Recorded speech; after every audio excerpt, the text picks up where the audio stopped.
My name is Ellis Wren. I'm 39 years old, a decorated combat officer, once stationed in Aleppo, now quietly posted stateside.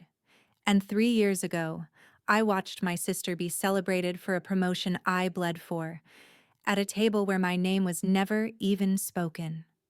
I still remember the way the crystal glasses caught the light that night, how they clinked together like a symphony of erasure. I was standing just far enough from the head table that no one noticed I didn't raise mine. The champagne in my hand had gone flat. So had their loyalty. They toasted Madeline, my sister. Colonel Wren, they called her, like I'd never worn the title first. She smiled, poised and polished, thanking family who supported me every step of the way. Her eyes never met mine. That room, ornate, wood-paneled, humming with quiet power, was filled with people who knew my name, who had served beside me, saluted me. But that night, they saw only the narrative, not the soldier, not the sister. Certainly not the woman who dragged bodies through fire to bring them home. And when one of her aides leaned toward me and asked if I was her secretary, Madeline didn't correct her. She just turned, walked away, and let the silence answer for her. That was the night I stopped asking for space at their table. 3 years later, when I walked into that Pentagon hearing room, no rank on my shoulder but the truth in my hands, and Madeline saw what I carried, I knew. Some legacies aren't built from medals. They're built from everything they tried to bury. The crystal flutes chimed against each other, a shimmering chorus of congratulations. I stood off to the side, close enough to catch the laughter, far enough that no one noticed I hadn't toasted. My fingers curled around the stem of a half-finished glass of champagne, sweating under the lights of the chandelier overhead. The smile I wore was practiced, an old military habit. You smile so no one asks if you're bleeding. I had seen that look in Madeline's eyes before, years ago, when I came home from deployment and she barely met my gaze. That same tight-lipped expression. Polished, polite, dismissive. "Colonel Wren!" A voice barked in the distance. I turned automatically, instincts kicking in, but the voice wasn't meant for me. General Mercer clapped a hand on Madeline's back, beaming. "You've earned this. A Pentagon post is no small feat." "No," she replied with a composed nod. "I'm just following the path laid out for me." Her eyes didn't even flick toward me. The restaurant was all dark wood and quiet opulence, tucked in the historic district of Charleston. Waiters in black vests moved like whispers between tables. I had been seated near the kitchen, next to a young second lieutenant I barely remembered meeting at my sister's commissioning a decade ago. No name placard, no introduction. Just a chair. Technically mine, but it may as well have been invisible. Madeline stepped up to the small podium in front of the main dining area, her sleek navy dress immaculately tailored. She held a flute, her voice steady, eyes gleaming under the spotlights. "To my mentors, my team, and of course," she paused for effect, "to my family, who supported me every step of the way." A gentle round of applause followed. My parents beamed. My mother dabbed her eyes delicately. My father leaned over to whisper something into Mercer's ear. He laughed, too loud for the room. Ellis didn't make the list. I looked down at my untouched steak. It wasn't the first time I'd been overlooked. But something about tonight, about being treated like a bystander at a celebration that should have meant something to all of us, burned more than usual. "Ma'am?" The young lieutenant next to me leaned closer. "What do you do now? I mean, after your last posting?" I smiled thinly. "Just support work these days." He nodded, the way someone does when they don't quite understand but also don't care enough to ask again. From the head table, Mercer's voice carried across the room. "Some lead from the front. Others stay behind." His grin was smug. A few heads turned toward me. I took another sip. The bubbles stung my throat. Eventually, Madeline came over. Not to speak, just to make an appearance at the less important tables. That's when it happened. One of her subordinates, a woman in her 30s, I guessed, tilted her head at me. "Are you Madeline's secretary?" There was no malice in her voice, just assumption, unthinking, razor sharp in its ignorance. A beat of silence followed. Someone laughed, soft and awkward. Madeline didn't correct her. I stood, adjusted my jacket. I didn't make a scene. I just left. The cool air outside bit through my blazer. Charleston nights in October had a sharpness to them, like the truth, unvarnished. I walked down the cobblestone street, each step steady despite the sting in my chest. In my purse, the letter from the Pentagon rustled slightly as I moved. It was heavy, figuratively and literally. A nomination for Brigadier General. Stamped, official, postponed. Not denied, not revoked. Just delayed. For now. "That's fine," I whispered. "I don't need a seat at their table. I brought my own blueprint." A firewall tripped. Again, and I knew it wasn't just faulty code. The screen in front of me flashed red for a split second before returning to the familiar sea of black and green. It was past midnight. The air inside Fort Campbell's security office chilled from an overzealous AC vent above my shoulder. I leaned in, fingers hovering above the keyboard, eyes narrowing. I hadn't touched the 2015 Aleppo battle logs in years. Tonight, though, something in my gut told me to go back. Cody was the only junior analyst who hadn't treated me like a ghost since my return. Fresh out of school, sharp with systems but smart enough to keep his mouth shut. He had pulled logs for me without asking too many questions. Still, I could feel his eyes on me from his desk across the room, curious, maybe a little nervous. Mercer's name still lingered in the system documentation like the scent of smoke after a fire. He'd led cybersecurity for the base's archival systems until 6 months ago, just before I was suddenly placed on administrative review. The timeline always gnawed at me, but tonight, it pressed harder. I entered the backdoor string Cody had coded for me, a soft bypass that wouldn't raise flags unless someone was actively watching, and opened the 2015 logs. The screen blinked again, slower this time, as if hesitating. Then I saw it. "Metadata mismatch," I muttered. Cody looked up. "Ma'am?" I pointed at the timestamp overlay. "This log says the file was created in 2015, but the modification date? 4 months ago. That's not supposed to happen in archived footage." Cody rolled his chair over beside me. "Battle footage from Syria?" "Aleppo," I said. "Late October. Medical Station Bravo 3. I remembered it vividly. Thick plumes of smoke curling into a sky already smeared gray with ash, the ground trembling from distant mortars. We'd received word that a team of medics was trapped, and I led a rescue unit through enemy lines. We found Grace, our lead medic, pinned under debris, blood soaking through her flak jacket.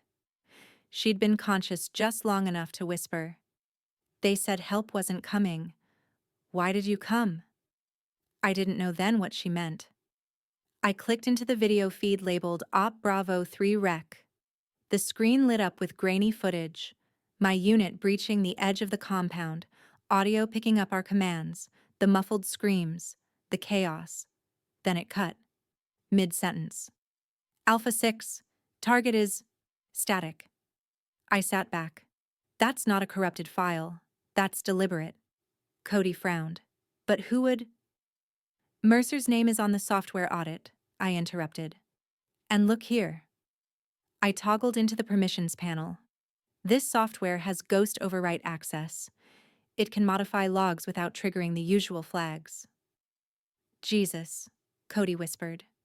"And here's the fun part," I added, scrolling further. This version was copied, but under a new ID string. "Whose?" I paused. A line of cold dread crept down my spine as the letters rendered on screen. Cody leaned closer and squinted.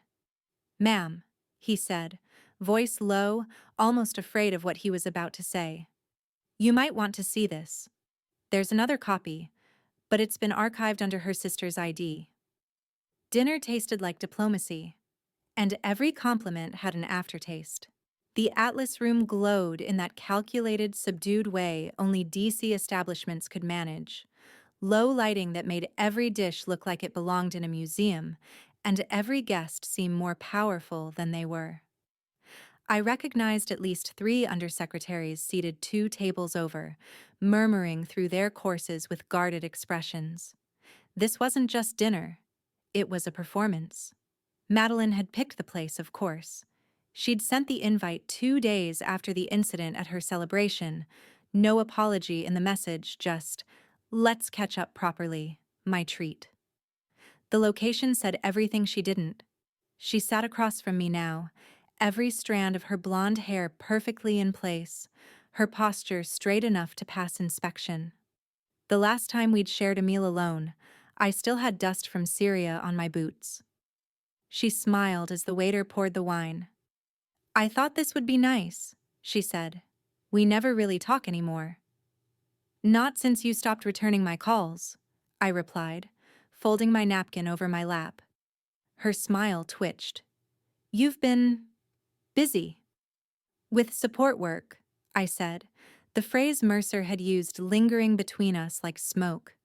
"That's what people say when they don't know what you actually do." She didn't deny it, just cut into her duck confit with precision, eyes still on mine. "You've always taken things personally, Ellis." I let the silence sit a little too long before answering. "Do you know anyone who edited the Aleppo records?" She paused. Not a blink, not a breath, just a pause. Then she reached for her wine and sipped slowly. "Why would you go digging into that now?" she asked. Her voice was light, but the tightness around her eyes gave her away. "Cody found metadata discrepancies," I said, keeping my tone casual. "Ghost overwrite signatures. You'd be amazed what the system logs if you know where to look." "I see." She set her glass down, the base making a delicate sound against the tablecloth. "Still chasing ghosts, are we?" "You tell me." A laugh. Sharp. Short. "Not everyone gets to be the hero, Ellis. Some of us just clean up the mess." The words hit harder than I expected. My fork froze halfway to my mouth. She leaned in slightly, as if sharing a joke. "You were always obsessed with the truth, even when it wasn't useful." "I just don't like cover-ups." "Neither do I," she said, dabbing her mouth. "But I don't like career suicides either." I opened my mouth, but a movement by the bar caught my eye. A figure. Familiar but blurred in the dimness. Watching? No. Probably just someone leaving. I let it go. Madeline lifted her glass again. "And not every mess deserves to be reopened. For your own sake." Her scream still lives in my spine. It wasn't the sound of pain that haunted me. It was the sound of disbelief. Sharp, raw, almost confused. As if she couldn't believe what was happening to her. To all of us. December 2015, Aleppo. The night sky glowed a sick orange, fire licking the horizon as bombs painted the desert in flashes. We were told the strike would be surgical. It wasn't. "Convoy 3, fall back." I repeat, fall back. This is a total compromise. Mercer's voice crackled over the comms, loud and panicked. I was halfway to the evac point when I heard the blast. Then the scream. "Grace." "She's still in the East Wing," one of the medics shouted, his voice frantic through the static. "We lost her signal." I turned without thinking. "Ren, that's a direct order," Mercer barked. "You'll jeopardize the whole convoy." I didn't answer. Orders be damned. I tore back toward the rubble. The medical outpost had collapsed on itself, smoke and concrete choking the air. I crawled through shattered beams and torn stretchers, ignoring the blood soaking through my sleeves. A second explosion rocked the ground, but I was already inside. She was pinned. Her left leg was trapped under a metal cabinet, her hands bloodied, face ash gray. "Ellis?" she croaked. "You're not supposed to be here." "Neither are you," I muttered, gripping the edge of the cabinet and heaving. It took everything. My shoulder popped, pain ripping down my back, but the weight gave way just enough to free her. She bit her lip to keep from screaming again. I threw her arm over my shoulder and carried her out. Each step felt like a mile. The smoke clawed at our lungs, the ground trembled under fire.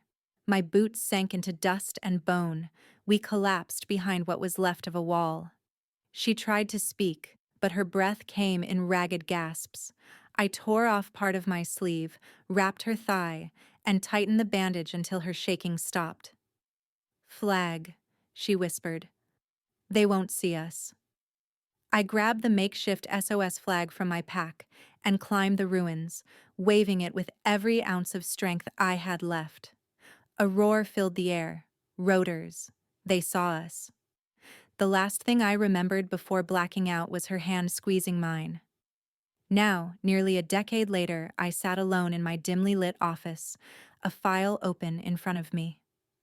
Her name on the tab, Grace Marlowe, classified, transferred, no recent updates. I ran my fingers over the page. "Where are you now?" I gave them my silence, and they turned it into guilt.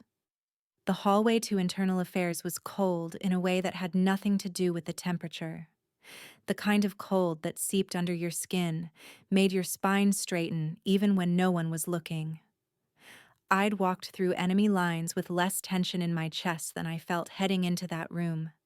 2 officers flanked the doorway, stiff, unsmiling.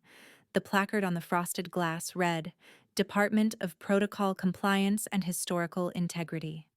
Bureaucracy always had a way of sounding noble. Inside, the lights were bright. Interrogation bright. A single table.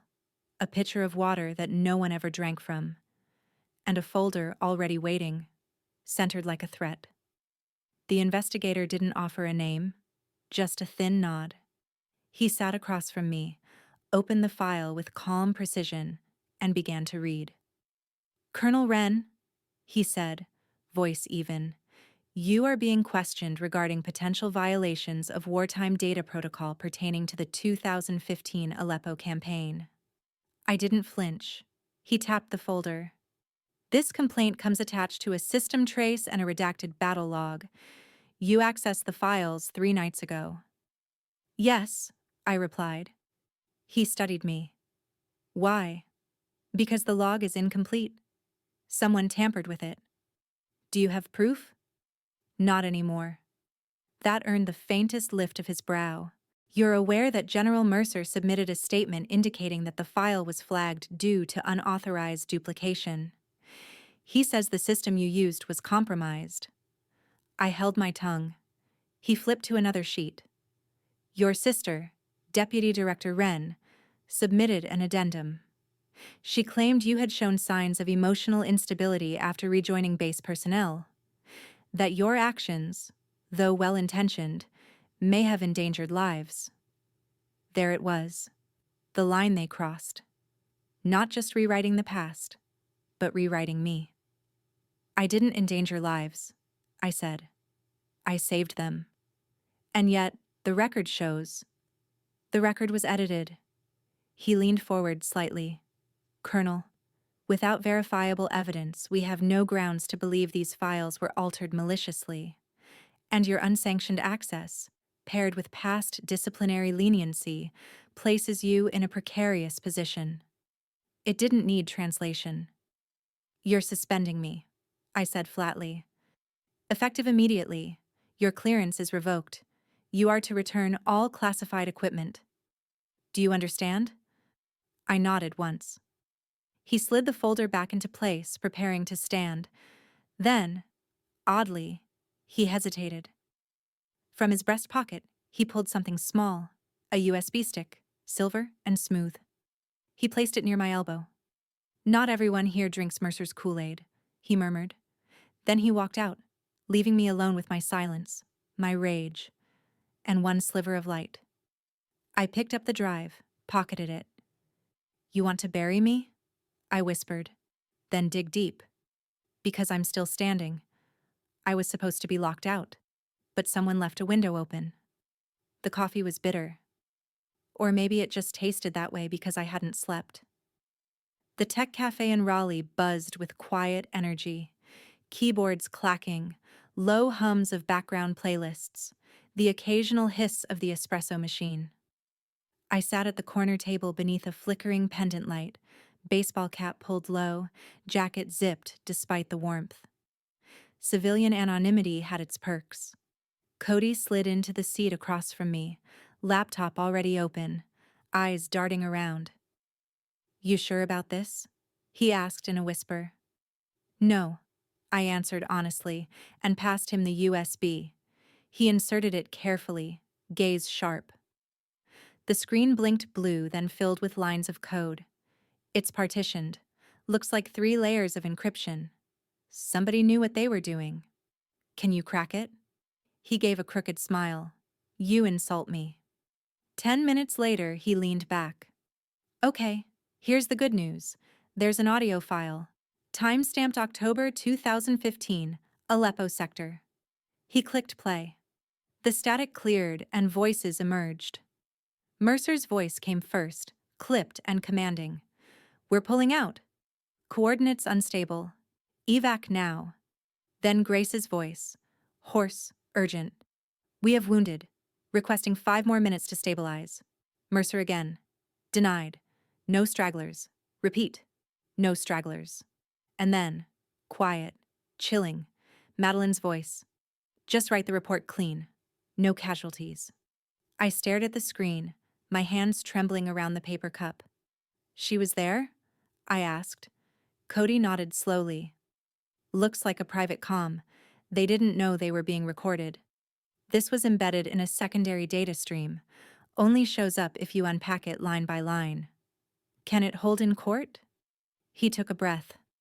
If we identify the original speaker and authenticate the source metadata, yes, it's legally admissible. But that means we need the person who is on the ground. Someone who can say, that's my voice. That's what happened. I didn't hesitate. Grace. He winced. That's the bad news. She's not in the military system anymore. Discharged in 2016, no forwarding data, not even a mailing address. I swallowed hard. Someone scrubbed her. They didn't just erase her from the mission, he said. They erased her from existence. I looked out the window. A kid was laughing in the park across the street, completely unaware the world could twist like this. They knew she could undo everything, I murmured. Cody hesitated. We can't upload this from here. The system will ping it in seconds. They'll trace the origin and shut it down before it spreads. I know, I said. We need another way in. He nodded. Preferably legal. Preferably with a witness. I picked up the flash drive, weighed it in my hand like a detonator. If Grace is still alive, I said, she's the one who can set this all on fire. Sometimes ghosts don't want to be found. The Veterans Clinic sat on the edge of Asheville, tucked between a church thrift store and an abandoned railway line. It looked like any other place built to treat the broken. Wide halls, fluorescent lights, the faint smell of antiseptic and grief. I walked in under a different name, an old ID badge flipped backward in my coat. My breath fogged slightly as the door clicked shut behind me. Can I help you? The woman at the front desk asked, brows lifting just slightly. I'm looking for someone, I said softly. A former medic. Grace Marlowe. She hesitated. I could tell from the flicker in her eyes that the name meant something. But her fingers stayed still above the keyboard. I'm sorry, she said. We don't disclose patient information. I served with her, I said. I pulled her out of Aleppo. I need to make sure she's okay. A pause, then a slight nod. Barely there. Wait here. She disappeared down a hall. A few minutes later, a woman with steel gray hair and a pressed uniform stepped into the lobby. Her posture was rigid, like someone still measuring time in drills. "I'm head nurse Carter," she said. "Walk with me." We moved past quiet rooms and closed doors. Somewhere, a TV played static news, and someone coughed behind a partition. She stopped at a nurse's station, tapped on a tablet, and turned the screen just slightly toward me. The photo was old, but it was her. Grace. Her hair cropped shorter, eyes dulled by something deeper than exhaustion. The file was labeled under a different name, Anne Gray. "She changed it in 2016, Nurse Carter murmured. "After the discharge, she asked for a sealed identity and psychiatric protection under VASP, Veterans Anonymous Support Protocol." "Why?" "She stopped trusting anyone," she said. "Said they were watching her. Said her testimony went missing." I clenched my fists. "Where is she now?" "Tennessee. Off-grid facility. No digital logs, no cameras. They take trauma seriously out there. You'll need more than an old badge to get in." A shiver crept down my spine. I turned to thank her, but something in the corner of the lobby froze me. A black SUV, tinted windows, parked diagonally across from the clinic. "Don't look directly," I murmured. Nurse Carter's jaw tensed. "You weren't followed, were you?" "I don't know anymore," I said honestly. I pulled out my phone. One message from Cody. "M just filed a new II request. They're turning the cannons on you. Be fast." I stepped out the side exit, heartbeat in my throat. The SUV didn't follow, but I could feel its presence even as I walked 3 blocks away. Later that night, holed up in a cheap motel on the highway, I ran a trace on Grace's digital footprint. The final record of her file had been accessed 2 days ago. The IP address, Pentagon Internal Systems Division. I stared at the screen until the pixels blurred. "She's not just forgotten," I muttered. "She's being erased." War doesn't always start with bullets. Sometimes it starts with whispers. It hit the inbox like a flashbang. "Colonel Ellis Wren under review. Hero or hazard?" The title blared across the front page of Defense Weekly, the kind of publication that got forwarded, screen captured, dissected in group chats across every branch. The article painted me as volatile. "Emotionally compromised," one quote said. "Insubordinate under stress," another hinted. A former commander was cited, anonymous, of course, claiming I had disregarded withdrawal orders in favor of dramatic gestures. And then, the worst line. "She endangered lives during Aleppo. Lives we lost." I scrolled through the comments. Some skeptical, many not. My hands were trembling, but I didn't feel rage yet. Just the slow, suffocating pressure of a narrative being rewritten while I was still breathing. The author? A friend of Madeline's. I recognized the name from one of her old Pentagon Christmas parties. So this was it. The quiet war. She wouldn't face me in court, but she'd face me in the headlines. I met Becker that night, in the corner booth of a dive bar where military ghosts went to drink. He looked older than I remembered. Lines deeper, eyes tired. But when he saw me, something sparked. He stood and pulled me into a rough hug. "You're still standing," he muttered. "Not for long, if this keeps up," I said, sliding him the article on my phone. He scoffed. "Bullshit. You carried Grace and me out through a barrage. Mercer was already wheels up when you got there." "You'd testify to that?" "I've been waiting to." The weight lifted slightly. Not gone, but lighter. I ordered us coffee and opened my notebook. "I need names. Anyone else who was there that night. Anyone willing to speak." Becker rattled off 5. I recognized 3. One was dead. One had vanished into private security. But 3 was more than I had this morning. I returned to my motel and pulled open my secure account. The cursor blinked as I stared at the draft email.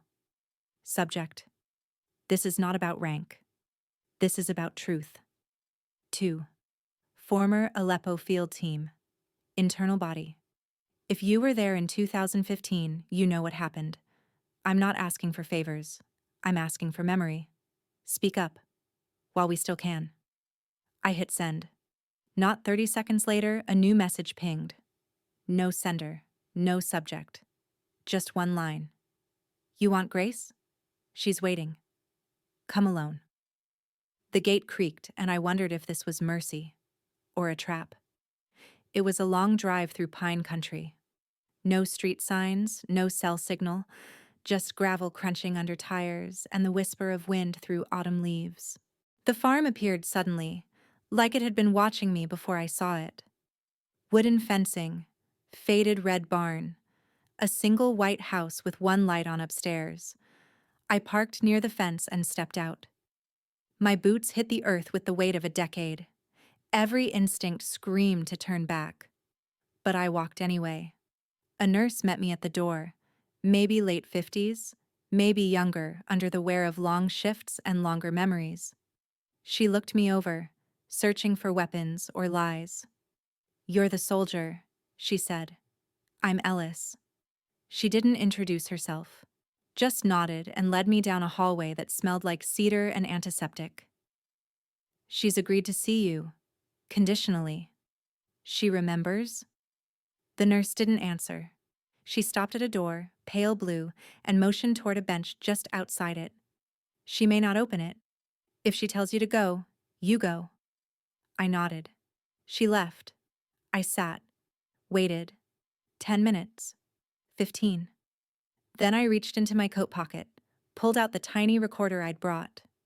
I pressed play and set it on the ground, just outside the door. Mercer's voice crackled. I said, "Pull them out." "She's not worth 2 units. Then Madeline's.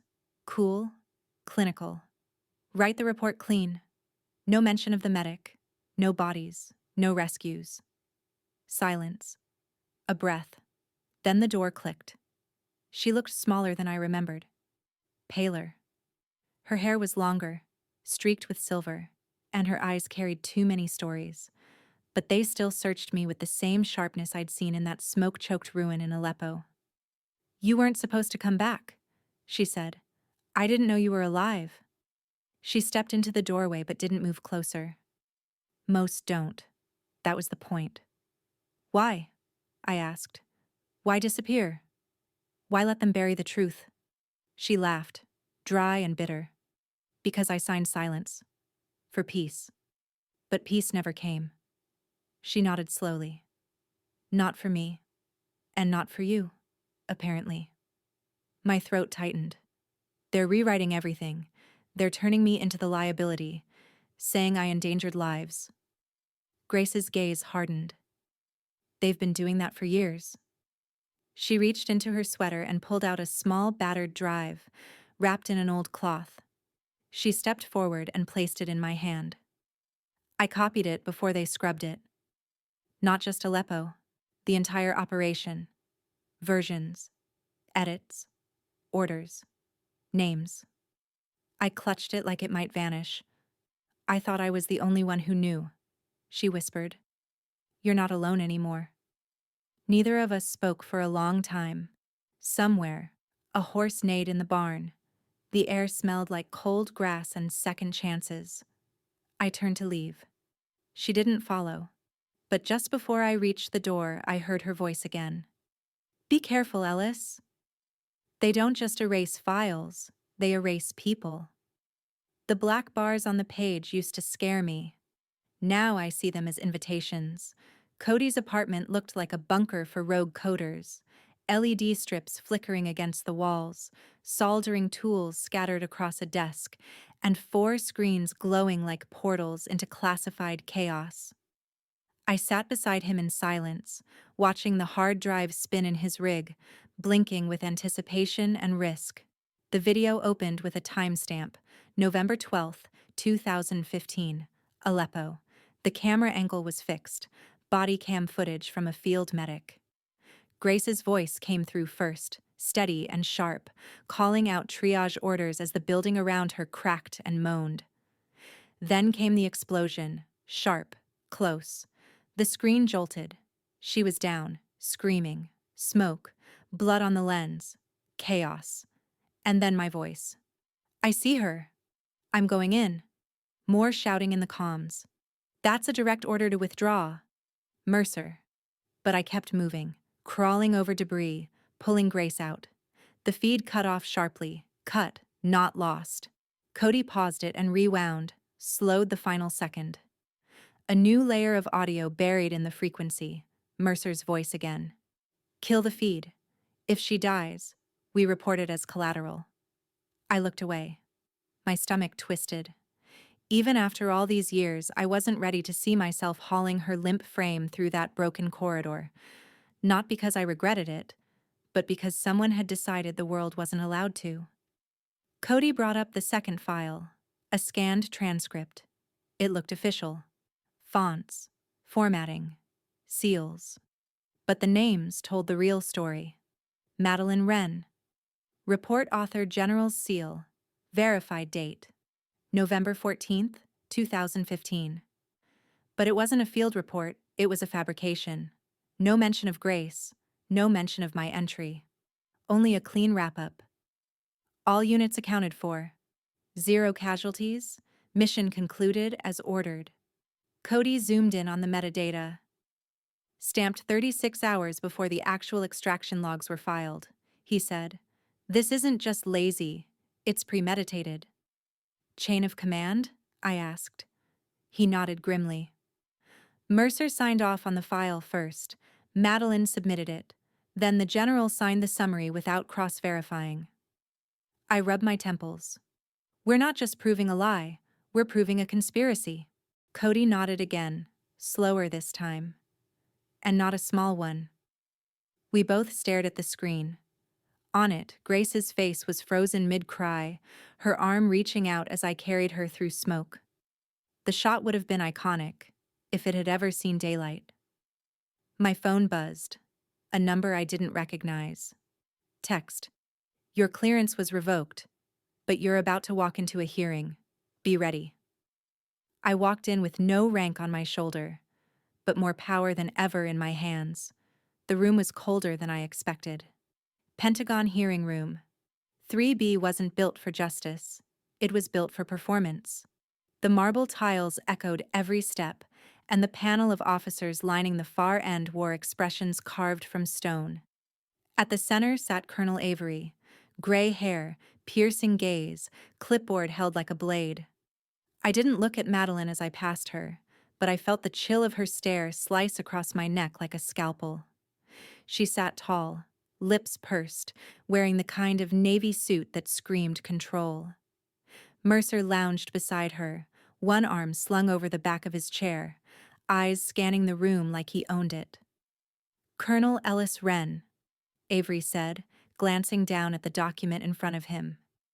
You are here as a civilian witness, given your current suspension. Do you understand?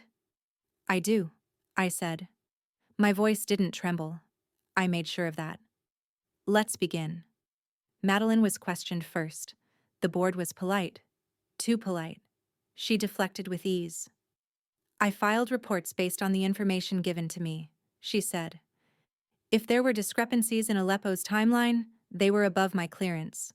I trusted my superiors. And who is your superior? Avery asked. Madeline hesitated, then nodded toward Mercer. Mercer offered a tight grin. The chain of command was followed to the letter. I didn't flinch. Not when Mercer lied. Not when Madeline played innocent. Avery turned to me. Colonel Wren, what exactly are you claiming here? I stepped forward, plugged in the encrypted tablet, and played the audio. Grace's voice flooded the room, broken and raw. This is Unit M7. We have wounded, multiple, requesting immediate evac. Bombing has collapsed the triage wing. There was a pause, a static crackle, then Mercer's voice. Fall back. The convoy leaves in 3. Any remaining units are collateral. The panel shifted, murmuring quietly. I let it sit there for a beat. Then I played the video. Grace on the ground, bleeding. My younger self dragging her through rubble. flames behind us. The feed cut. The room fell into silence. Avery turned to Madeline. "Ma'am, is this your signature on a falsified report?" He held up the scanned transcript, the one with her name, her title, her stamp. Madeline opened her mouth, closed it. Her fingers tensed on the table. She said nothing. Avery waited a second longer, then looked to Mercer. "General, would you care to comment?" But before Mercer could speak, a live video window appeared on the screen behind us. Grace Marlowe. Gray hoodie, dark circles, eyes blazing with clarity. Her voice was soft, but deliberate. "I signed silence for peace," she said. "But peace never came. Ellis saved my life. The people in this room tried to erase that." The feed cut. Silence. Mercer exhaled slowly, then smirked. "You think truth is enough to win, Ellis?" he said, leaning forward. "You've still got no stars, no seat at the table. Just a sob story and some ghosts." I met his eyes without blinking, because I still hadn't played the final card. The truth didn't just burn, it exploded. I placed the small black USB on the table with the care of someone holding a live grenade. My hand didn't shake, though I felt the tremor in the room before a single word was spoken. Across from me, Mercer leaned forward ever so slightly, a flicker of recognition, or fear, in his eyes. Madeline went rigid. "This," I said evenly, "was never meant to be seen. But it was never meant to be erased either." Colonel Avery signaled to the tech officer. The screen behind us blinked to life. For a beat, there was only darkness. Then, video footage, grainy but unmistakable, filled the space. The camera was mounted on a helmet, Grace's. Dust and smoke clouded the lens as screams echoed in the background. Medics moved frantically. Then came Mercer's voice, clear and cold. "Forget the girl. We need to pull out, for optics. You hear me? The cameras are already rolling. If they see bodies, we lose the vote." Silence dropped like a curtain. Madeline's jaw clenched so hard I could hear the grind from across the room. Mercer didn't blink, didn't flinch. Avery's pen slipped from his hand and rolled across the table. Someone stood in the back. A camera clicked. Then another. This is a fabrication," Madeline hissed, voice rising as she pointed at the screen. "It's AI. Deepfake. She faked this." "No," I said quietly. "We didn't." My phone buzzed. Cody's name lit up the screen. Metadata verified. "Irandayirath 19 timestamp. Original military codec. Sent copy to Avery." I handed my phone across the table. Avery barely glanced before nodding to the tech officer. A second screen opened, showing the metadata tree, proof of origin, creation date, device signature. Unaltered. Impossible to fake. Madeline's eyes darted between the screens like she was drowning. Mercer didn't move. Not until Avery leaned forward and said, "General, did you knowingly issue a retreat that left wounded personnel behind?" Still, Mercer said nothing. That smug smile had disappeared. Avery's voice sharpened. "And did you, or did you not, coerce subordinate officers into falsifying the report for political gain?" Mercer leaned back, exhaled through his nose, then shrugged. "I made a call," he said.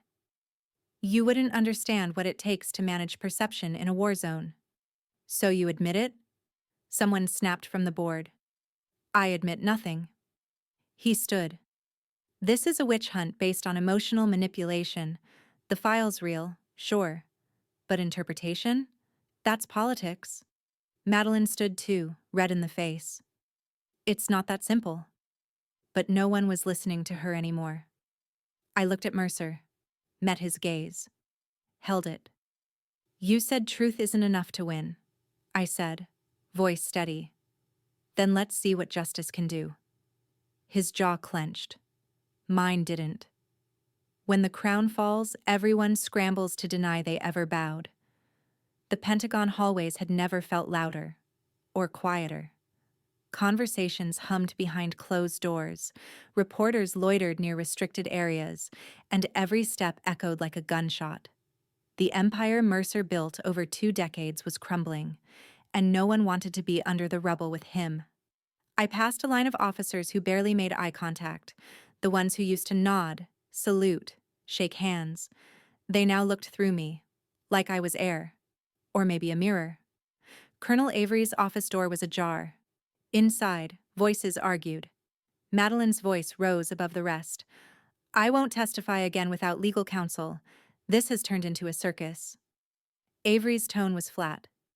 You're being offered a formal inquiry. Refusal looks like guilt. I've answered enough questions, she snapped, standing. I caught a glimpse of her as she exited, shoulders still straight, eyes darting like a cornered animal. By noon, an internal bulletin appeared on my secure feed.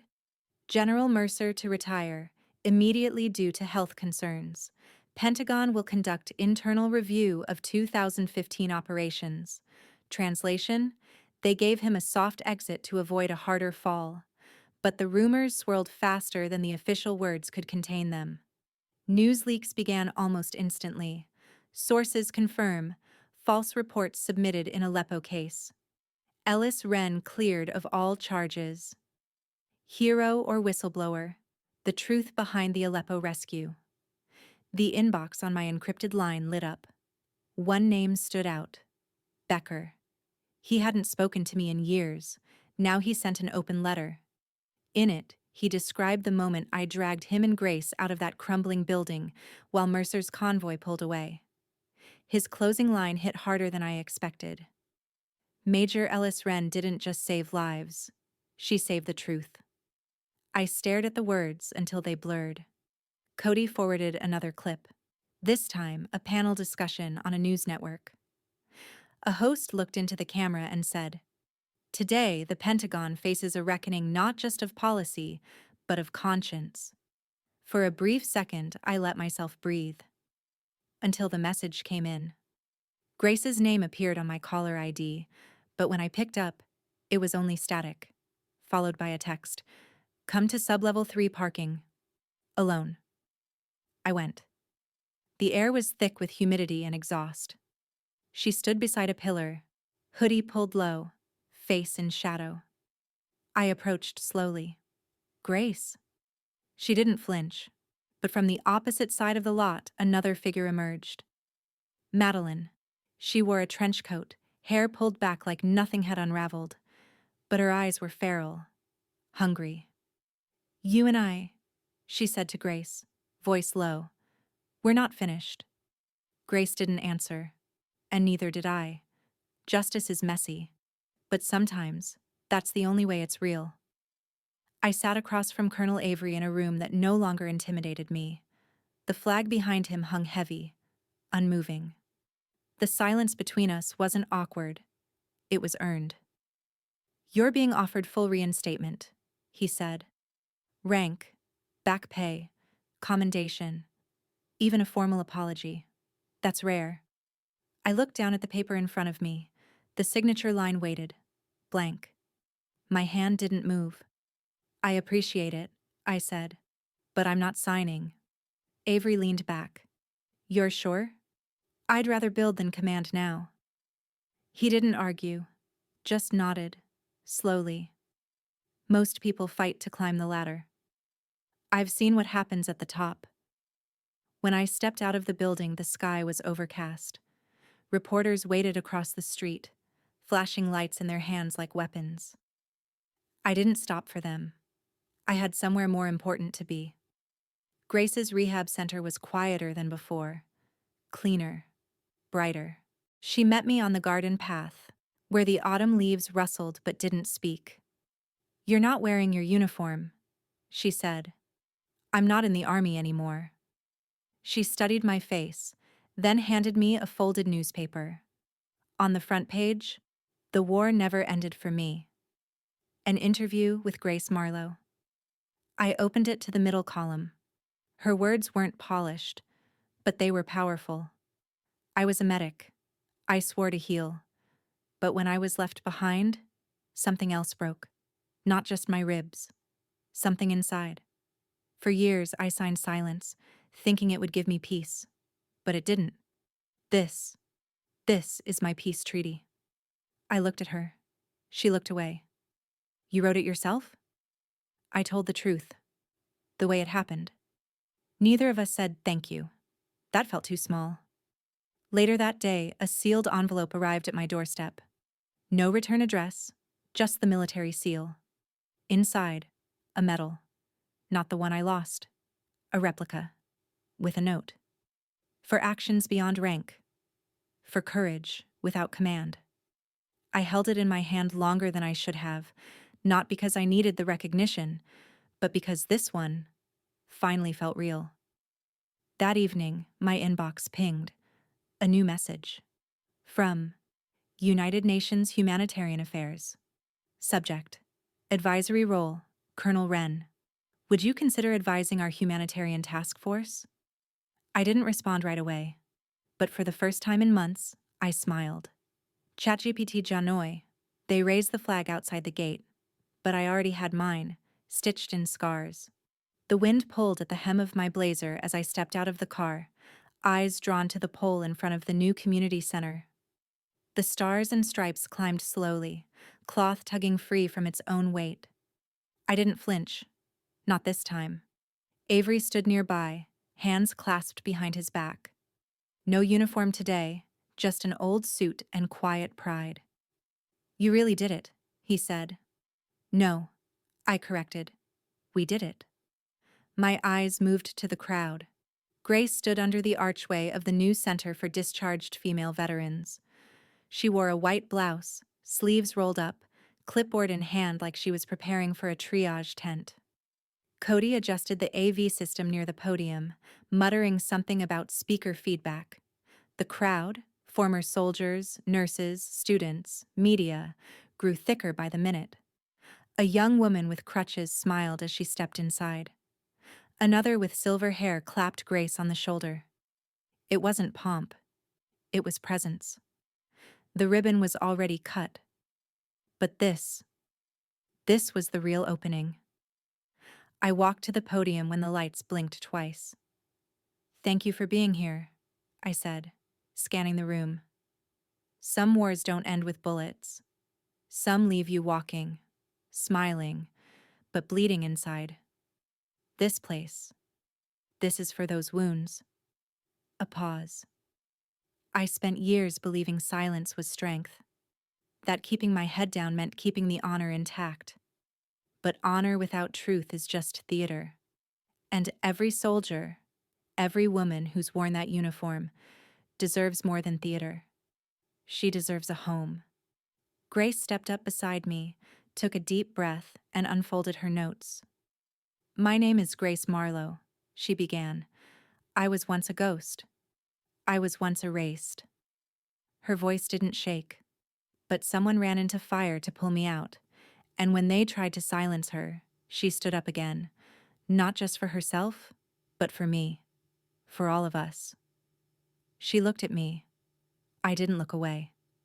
This center, this is our answer. To the silence, to the rewriting, to the pretending it never happened. Applause filled the room, loud, sincere, uninterrupted.